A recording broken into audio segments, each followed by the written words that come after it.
Kopi itu bukan sekedar minuman, teman-teman. Asal kalian tahu, andai saja di dunia ini tidak ada kopi, andai saja kopi itu bukan sebuah budaya yang populer, mungkin salah satu revolusi terbesar di peradaban umat manusia tidak pernah terjadi, apalagi kalau bukan revolusi Prancis.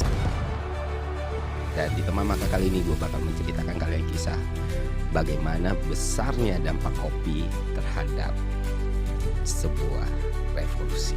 Ketika kopi pertama kali datang, orang-orang Prancis kaget, loh, minuman ini kok bikin kita berpikir gitu, kok bikin kita menyala ya kan, bikin kita terbangun ya.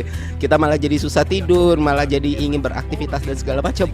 Dan ternyata orang-orang Prancis suka gitu. Akhirnya berdirilah coffee shop pertama di Prancis yang namanya Cafe Procop di Paris. Dibukanya tahun 1686 oleh Francesco Procopio del Portel. Itu Prancis dalam keadaan yang buruk sekali, teman-teman, dipimpin oleh raja yang sangat tidak bertanggung jawab dan raja yang sangat sering menindas rakyatnya.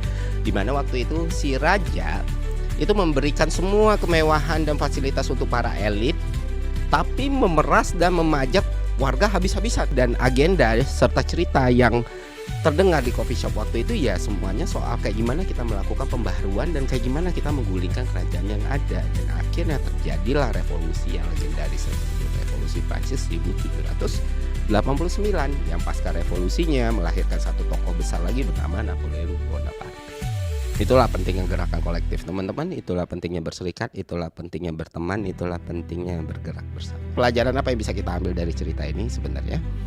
Apakah kalau kita menghendaki perubahan dan revolusi di Indonesia kita harus minum kopi? Ya tentu tidak, bukan itu, teman-teman.